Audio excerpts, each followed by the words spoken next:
नमस्कार दोस्तों, स्वागत है आपका हमारी जीके की पाठशाला में। और मैं पढ़ा रही हूँ आपको कंप्लीट हिस्ट्री। तो अब कुछ नए रूप में मैं आपको पढ़ाना चाहती थी कि आपको राइटिंग भी समझ में आ जाए और आपको मेरा लिखा हुआ सारा समझ में आ जाए और आप ज़्यादा से ज़्यादा नॉलेज गेन कर पाएँ। इसलिए मैंने ये उपाय सोचा कि आपको इस तरह से पढ़ाया जाए। तो दोस्तों, कैसा लगा ज़रूर बताइएगा। ठीक है दोस्तों, तो हम क्या पढ़ रहे थे? अलाउद्दीन खिलजी के बारे में पढ़ रहे थे। उन्होंने कैसी सैन्य व्यवस्था करी, कैसी उनकी बाजार नियंत्रण प्रणाली थी, ये सब हमने देखा था। उन्होंने कैसे राजस्व इकट्ठा करा, अलग अलग लोगों से उन्होंने जो भूमि दान में दी थी सबसे भूमि वापस ले ली थी। तो ये सब भूमि उन्होंने क्या करी, एक राजस्व के रूप में प्रयोग करी। उनके उत्तर भारत के हमने अभियान भी देखे थे। अब उत्तर भारत के जो राज्य थे उन्होंने अपनी दिल्ली सल्तनत में मिला लिया था। किन्होंने? अलाउद्दीन खिलजी ने। अब उनके दक्षिण भारत के अभियान देखेंगे। दक्षिण भारत के अभियान जो उन्होंने किए थे दोस्तों, तो वो जो राज्य थे वो उन्होंने अपने राज्य में नहीं मिलाए, दक्षिण भारत के राज्य, बल्कि उनसे वार्षिक धनराशि वो लेते थे। तो देखते हैं उनके क्या क्या अभियान थे। तो जो दक्षिण भारत के अभियान थे दोस्तों, वो थे देवगिरी, होयसाल, पांड्य वंश और वारंगल। क्या क्या थे? देवगिरी,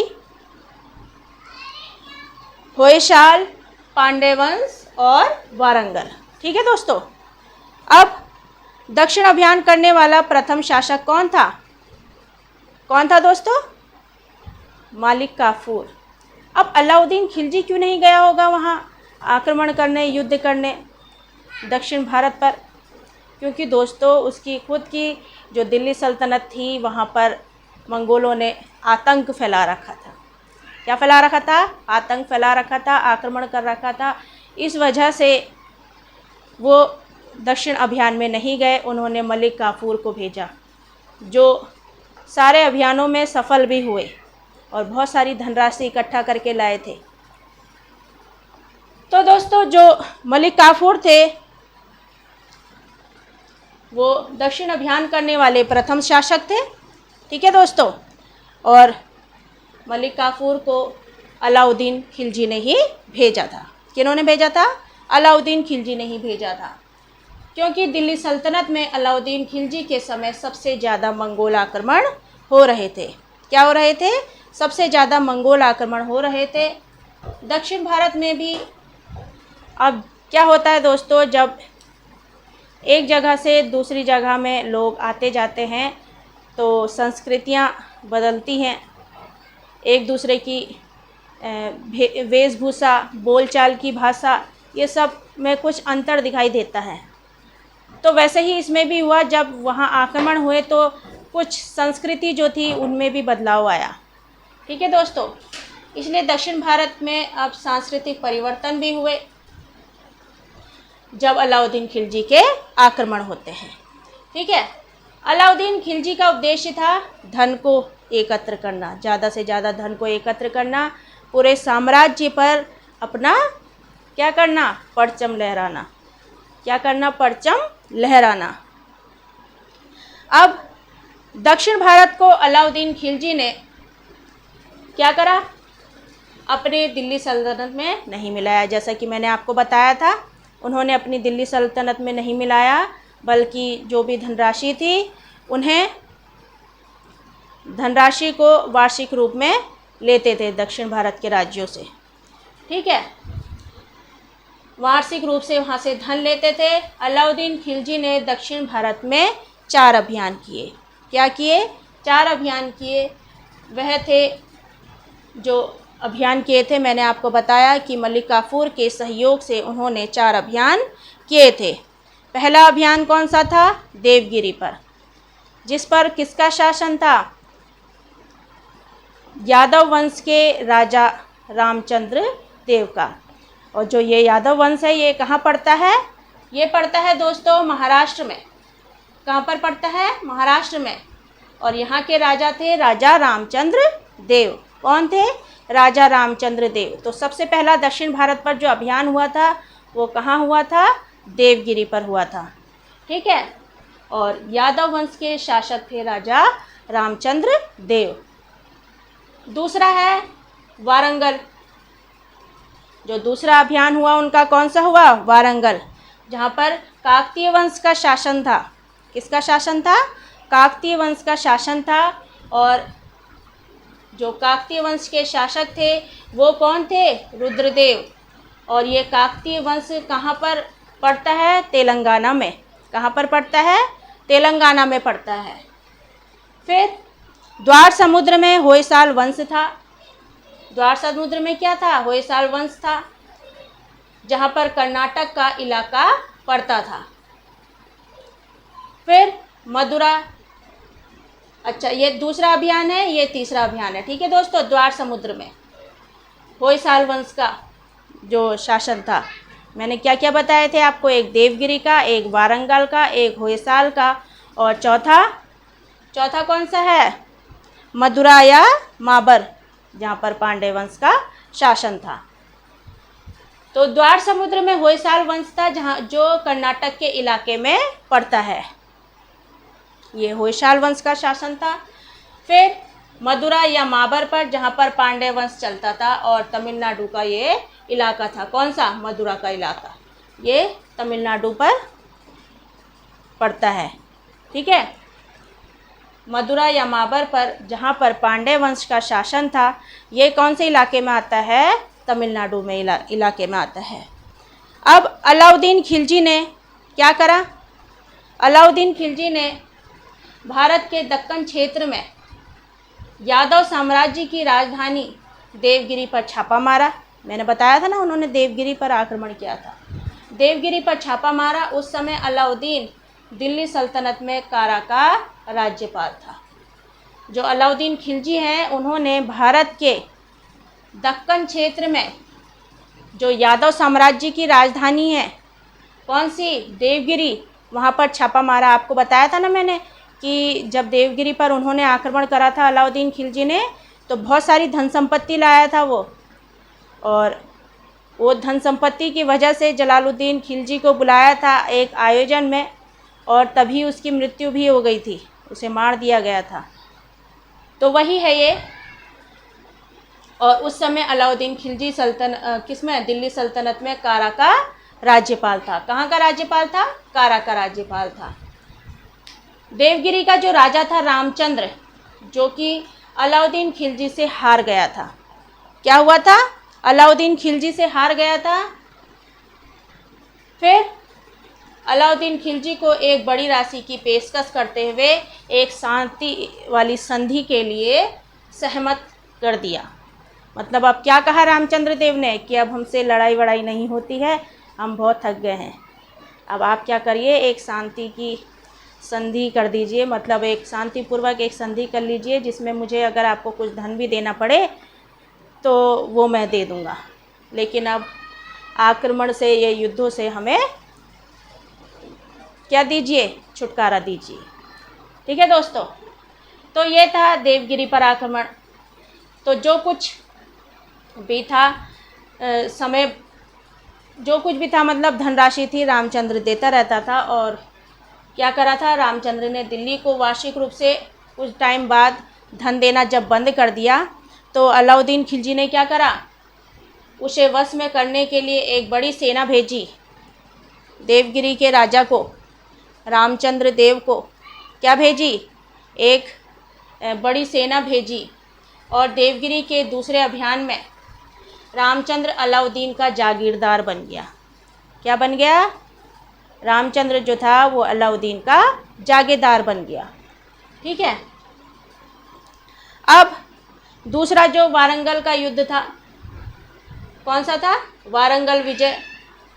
इस पर एक कोहिनूर हीरा, जो आप जानते होंगे, आपने नाम भी सुना होगा, उसकी कहानी फेमस है कि वारंगल अभियान से कोहिनूर की कहानी का क्या मतलब है, क्या उपदेश है। तो मैं आपको बताऊंगी कि कोहिनूर हीरा आखिर आया कहाँ से, आया तो फिर गया कहाँ, ये भी तो आपको पता होना चाहिए ना कि कोहिनूर हीरा कहाँ गया।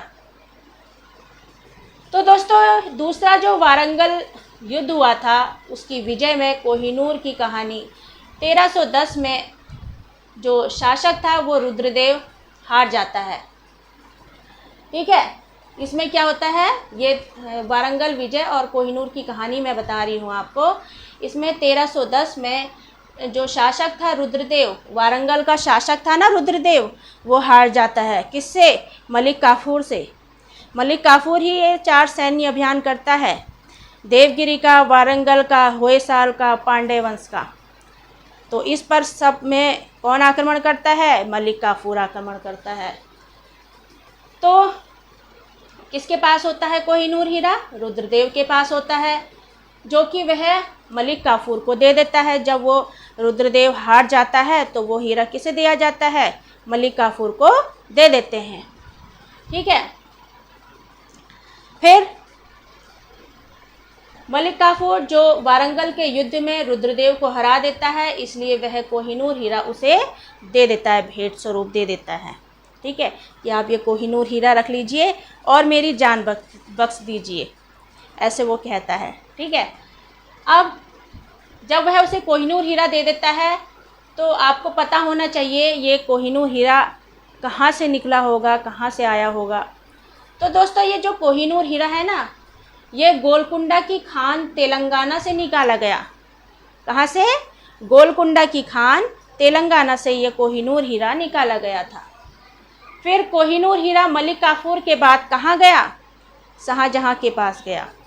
शाहजहाँ के पास जाता है और शाहजहाँ क्या करता है, इसे मयूर सिंहासन पर लगा देता है। मयूर सिंहासन बनवाता है और उस पर यह कोहिनूर हीरा लगवा देता है। ठीक है, अब 1739 में जब नादिर शाह का आक्रमण होता है, कितने में? 1739 में। कब होता है? 1739 में जब नादिर शाह का आक्रमण होता है, तब नादिर शाह क्या करता है, उस कोहिनूर हीरे को अफ़गान ले जाता है। भारत से वह कोहिनूर हीरा अफ़गान ले जाता है। अब अफ़गान का ही शासक होता है कौन? शाह शुजा। कौन शासक होता है? शाह शुजा होता है, जो यह हीरा रणजीत सिंह को दे देता है। देखिए कैसे कैसे हीरा कहाँ कहाँ पहुँचा। पहले किसके पास आया? पहले यह निकाला कि कहाँ से गया, बताइए कहाँ से निकाला गया? यह गोलकुंडा की खान तेलंगाना से यह हीरा निकाला गया। और यह सबसे पहले किसके पास था? जो वारंगल का शासक था ना रुद्रदेव, उसके पास था ये हीरा। ठीक है, जब यह, एक मिनट, हाँ दोस्तों, हाँ, तो वारंगल का शासक जो रुद्रदेव होता है, तो वो हीरा किसे दे देता है? मलिक काफूर को दे देता है। मलिक काफूर के पास से किसके पास पहुंचता है फिर वो हीरा? किसके पास पहुंचता है दोस्तों? तो मलिक काफूर के बाद वो हीरा पहुंचता है शाहजहाँ के पास, और शाहजहाँ से वह पहुंचता है नादिर शाह के पास। नादिर शाह के बाद वो शाह शुजा के पास पहुंचता है, और शाह शुजा के बाद देखते हैं कहाँ पहुंचेगा। ठीक है, विदेश पहुंच जाता है वो हीरा, और अभी भी वो हीरा कोहिनूर हीरा विदेश में है, ब्रिटेन में। ठीक है, तो दोस्तों मैंने क्या बताया था आपको कि 1739 में जब नादिर शाह का आक्रमण होता है तो वो कोहिनूर हीरा अफ़गान ले जाता है। अब अफ़गान का जो शासक होता है ना, शाह शुजा, वह यह हीरा किसे दे देता है? रणजीत सिंह को दे देता है। अब रणजीत सिंह किसे देगा? दिलीप सिंह को देगा। फिर जब यह रणजीत सिंह ने फिर क्या करा? सिख शासक दिलीप सिंह को वो हीरा दे दिया। अब दिलीप सिंह जब डलहौजी से युद्ध में हार गया, तो हारने के बाद वह हीरा डलहौजी को दे दिया गया, और डलहौजी कहाँ ले गया?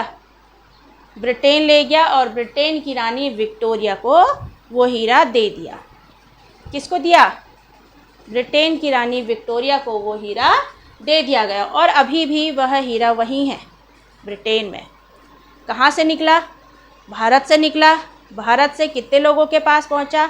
और पहुँचकर ब्रिटेन पहुंच गया। देखिए, फिर 1849 में डलहौजी जो है उस समय भारत का गवर्नर था। जब वह हेरत आक्रमण कर रहा था वहाँ, तो उस समय वो क्या था, गवर्नर था। डलहौजी उस समय भारत का गवर्नर था। और कोहिनूर हीरा जो है इंग्लैंड के ताज पर पहुंच गया। कहाँ पर पहुंच गया? इंग्लैंड के ताज पर पहुंच गया। अब आता है किसका?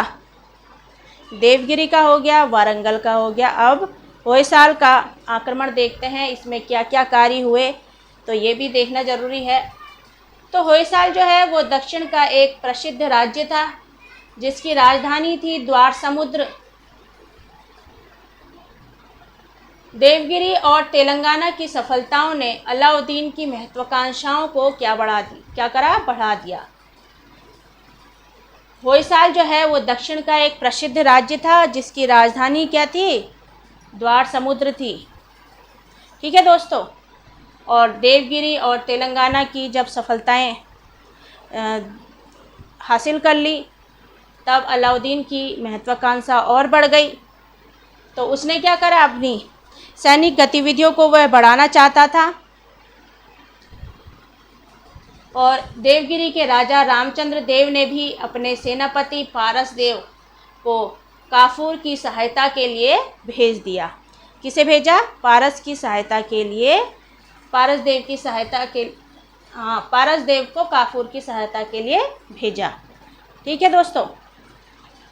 उस समय बीरबल्लाल जो तृतीय था, बीरबल्लाल तृतीय किसके बारे, होयसाल का जो राजा था बीरबल्लाल तृतीय, अपने पड़ोसी राज्य मदुरा पर आक्रमण में व्यस्त था।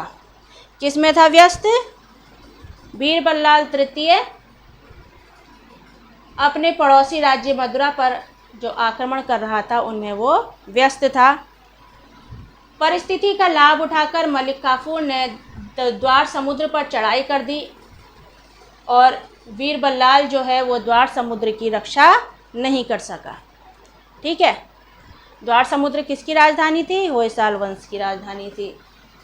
और बाध्य होकर उसे अलाउद्दीन खिलजी से संधि करने के लिए और वार्षिक कर देने के लिए मजबूर होना पड़ा।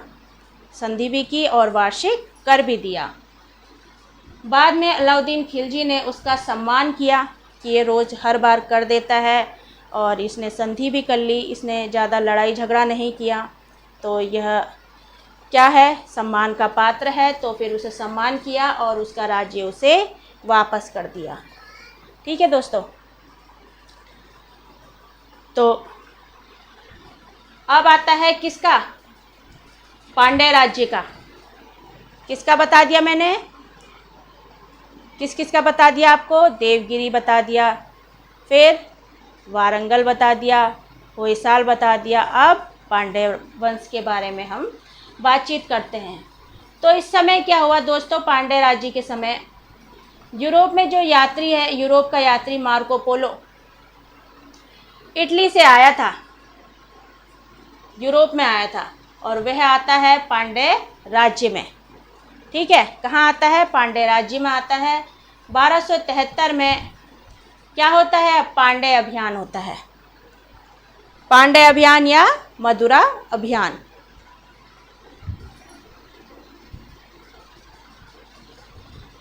अब 1311 में क्या होता है? द्वार समुद्र से मलिक काफूर पांड्य राज्य के लिए प्रस्थान करता है। उसने देखा कि अब मैंने सब जगह अपना कब्जा कर लिया है, तो अब एक वही राज्य बचा है, वहाँ पर भी जाकर देख लेते हैं। तो पांड्य राज्य के लिए प्रस्थान करता है। और उस समय वहाँ कौन से थे भाई? 2 भाई थे। एक थे सुंदर पांडे और दूसरे थे वीर पांडे। कौन कौन से भाई? एक सुंदर पांडे और एक वीर पांडे। इनके मध्य उत्तराधिकार के लिए संघर्ष हो रहा था। क्या हो रहा था? संघर्ष हो रहा था। और सुंदर पांडे ने क्या करा फिर? वीर पांडे के विरुद्ध अलाउद्दीन से मदद मांगी। क्या कहा? सुंदर पांडे ने कहा कि आप हमारी मदद कर दीजिए, अलाउद्दीन खिलजी से कहा। दोनों भाइयों में भी लड़ाई झगड़ा हो रहा था। देखिए, नहीं होना चाहिए, है ना दोस्तों? लड़ाई झगड़ा नहीं करना चाहिए। तो सुंदर पांडे ने वीर पांडे के विरुद्ध अलाउद्दीन से मदद मांगी थी। अलाउद्दीन के लिए एक अच्छा अवसर था वहाँ पर शासन स्थापित करने का। तो अच्छा अवसर था तो अलाउद्दीन ने मलिक काफूर को मदुरा पर आक्रमण करने के लिए भेज दिया। किसे भेज दिया? मलिक काफूर को भेज दिया। मलिक काफूर का मदुरा अभियान भी सुदूर दक्षिण तक पहुंचना था, इसलिए मलिक काफूर 1311 में पांडे राज्य की सीमा में प्रवेश कर गए। पांडे राज्य की सीमा में प्रवेश कर गए। अब क्या हुआ? जब उन्होंने प्रवेश कर चुके थे तो फिर वीर पांडे के प्रमुख स्थान धूल पर आक्रमण किया, लेकिन वीर पांडे यहाँ से जा चुका था। वीर पांडे कहाँ से?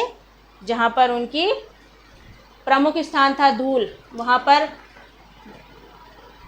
धूल नहीं होगा दोस्तों, कुछ और होगा, एक बार देख के बताइएगा, ठीक है, कि धूली है या कुछ और है, या गलती से टाइप हो गया है मुझसे, ठीक है, हो जाती है मिस्टेक। अब आपको पढ़ा रही हूँ, बिल्कुल सही पढ़ाना चाहिए, और अगर मुझसे कुछ गलती हो जाती है तो आप बता सकते हैं। ऐसा नहीं है कि मैं आपको पढ़ा रही हूँ तो आप नहीं बता सकते, आप बता सकते हैं। ऐसे ही आप मुझे बताते रहेंगे तो इम्प्रूवमेंट और होता रहेगा, ठीक है दोस्तों। तो आपको लग तो रहा होगा कि पहले से अब मैं आपको अच्छा पढ़ा रही हूँ, कुछ लग रहा होगा, तो ऐसे ही पढ़ते रहिए मेरे साथ, ठीक है दोस्तों।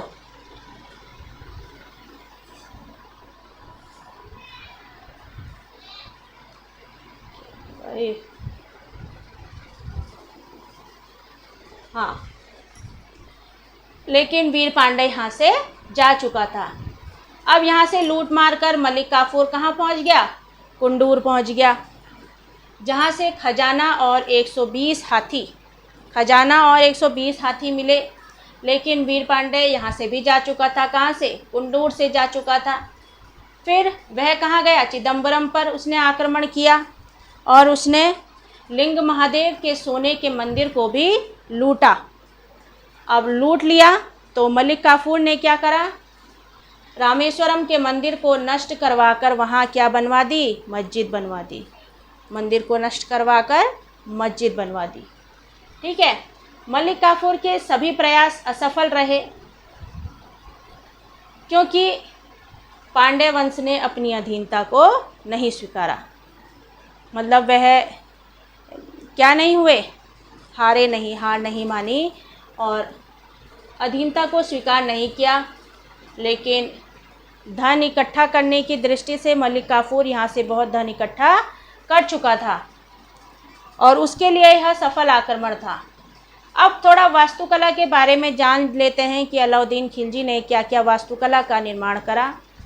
तो दिल्ली में अलाई दरवाज़ा बनवाया, जिसे इस्लामी वास्तुकला का रत्न भी कहा जाता है। फिर सीरी का किला बनवाया, 1000 खंबा महल बनवाया, जमैयत खान मस्जिद बनवाई। क्या क्या बनवाई? दिल्ली में अलाई दरवाज़ा, जिसे इस्लामी वास्तुकला का रत्न भी कहा जाता है, सीरी का किला बनाया, 1000 खंबा महल बनाया और जमैयत खान मस्जिद बनवाई। अब जब इतना सारा उन्होंने कार्य कर लिया तो अब उनकी उम्र भी हो चुकी थी। कोई अमर तो है नहीं दुनिया में, सबको एक दिन जाना है। तो अलाउद्दीन खिलजी की भी मृत्यु हुई। कब हुई उनकी मृत्यु? 2 जनवरी 1316 में अलाउद्दीन खिलजी की मृत्यु हो गई, ठीक है। अब इसके बाद जो शासक आए वो थोड़े कमज़ोर शासक थे। वो जिस तरह से अलाउद्दीन खिलजी ने अपना शासन संभाला हुआ था और कोई उनकी तरह उस शासन को नहीं संभाल पाया, ठीक है। इसके बाद जो शासक बनते हैं वो है शिहाबुद्दीन उमर। फिर इनके बाद आते हैं मुबारक खिलजी, जो कि स्वयं को क्या कहते थे? खलीफा कहते थे। लेकिन ये कैसे रहते थे? थोड़ा अपनी ही मस्ती में रहते थे, इसलिए इन्हें क्या कहा जाता था? क्या कहा जाता था इन्हें? ये अपने स्त्री वस्त्र पहनते थे, इसलिए इन्हें थोड़ा पागल राजा कहा जाता था, मुबारक खिलजी को। फिर नसीरुद्दीन खुसरो शाह जो क्या था, हिंदू था और अपने को पैगंबर का सेनापति कहता था।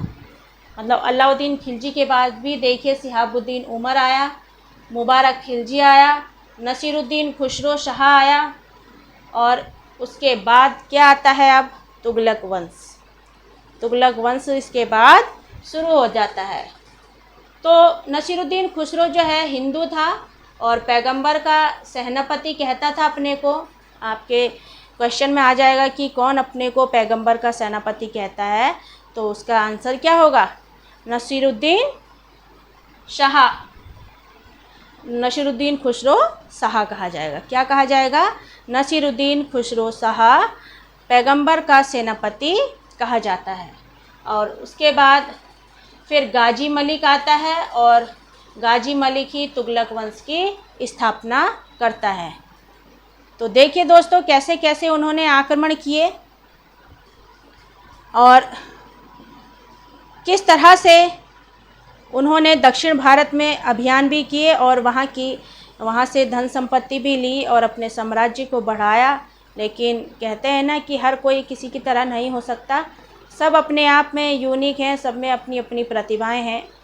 ऐसे ही अलाउद्दीन खिलजी था, लेकिन उसके बाद जो सैनिक आए उन्होंने अपनी तरह से कार्य किया और जब अपनी तरह से कार्य किया तो उनका जो राज्य था वह उस तरह से आगे नहीं बढ़ पाया जिस तरह अलाउद्दीन खिलजी ने अपने राज्य को बढ़ाया और अपने साम्राज्यवाद की जो नीति थी उसको सच कर दिखाया। तो दोस्तों इस तरह से थे उनके उत्तर भारत के अभियान, दक्षिण भारत के अभियान। तो दक्षिण भारत के अभियान जो थे देवगिरी, होयसाल, पांडे, वारंगल, ये सब दक्षिण भारत के अभियान थे और उम्मीद है आपको सब समझ में आया होगा।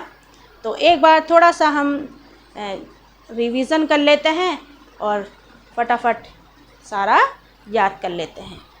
ठीक है दोस्तों, तो दक्षिण अभियान करने वाले प्रथम शासक कहे जाएंगे मलिक काफूर। फिर अब अलाउद्दीन खिलजी ने इन्हें क्यों भेजा, क्योंकि दिल्ली सल्तनत में क्या हो रहा था, लगातार मंगोलों का आक्रमण हो रहा था, इसलिए अलाउद्दीन खिलजी दक्षिण अभियान में नहीं जा पाया। फिर क्या हुआ, देखिए मंगोल आक्रमण हुए थे ना। अब कुछ सांस्कृतिक परिवर्तन भी दिखेंगे जब एक जगह से दूसरी जगह लोग जाते आते हैं तो सांस्कृतिक परिवर्तन भी दिखाई देंगे। फिर जो अलाउद्दीन खिलजी के आक्रमण होते हैं उनका उद्देश्य था धन को एकत्र करना और जो दक्षिण भारत के जो अभियान थे उन्होंने उनके राज्यों को दिल्ली सल्तनत में नहीं मिलाया, बल्कि वहाँ वार्षिक रूप से धन लेते थे। ठीक है, अब 4 अभियान थे जो किसके कारण हुए थे, मलिक काफूर के सहयोग के कारण वो 4 अभियान हुए थे। जैसे देवगिरी पर आक्रमण हुआ था और यहाँ का शासक था यादव वंश का शासक राजा रामचंद्र देव। जो यादव वंश पड़ता है वो महाराष्ट्र पर पड़ता है। दूसरा है वारंगल अभियान जहाँ पर काकतीय वंश का शासन था और तेलंगाना का ये इलाका है और राजा कौन था, रुद्रदेव। क्या था, रुद्रदेव। फिर द्वार समुद्र में होयसाल वंश था जहाँ कर्नाटक का इलाका पड़ता है। फिर मदुरा माबर पर जहाँ पर पांड्य वंश का शासन है और यह इलाका पड़ता है तमिलनाडु का। ठीक है, और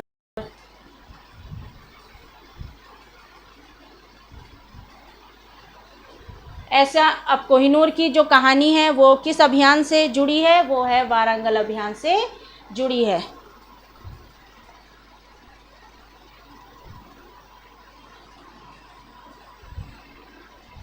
ठीक है दोस्तों, और जो कोहिनूर हीरा निकला है वो गोलकुंडा की खान तेलंगाना से निकाला गया है। फिर कोहिनूर हीरा कैसे कैसे एक शासक से दूसरे शासक के पास पहुंचा, तो वो रुद्रदेव से मलिक काफूर के पास पहुंचा, मलिक काफूर से शाहजहाँ के पास पहुंचा, शाहजहाँ से नादिर शाह के पास पहुंचा, नादिर शाह से शाह शुजा के पास पहुंचा, शाह शुजा से फिर किसके पास पहुंचा, डलहौजी के पास पहुंचा, और डलहौजी से वह ब्रिटेन की जो रानी थी विक्टोरिया, उसके पास वो हीरा पहुंच गया। ठीक है दोस्तों। फिर नादिर शाह का आक्रमण पूछ लेंगे कब हुआ, 1739 में। कब हुआ था, 1739 में हुआ था।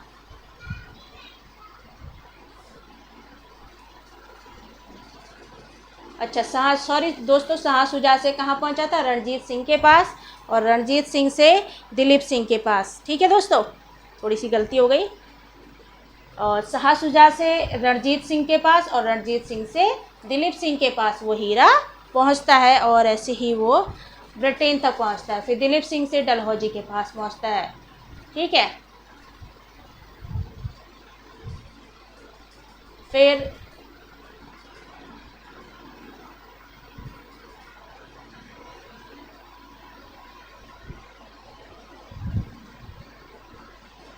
सारा मैंने आपको बहुत अच्छे से पढ़ा दिया है, और एक बार देख लीजिए इनकी वास्तुकला।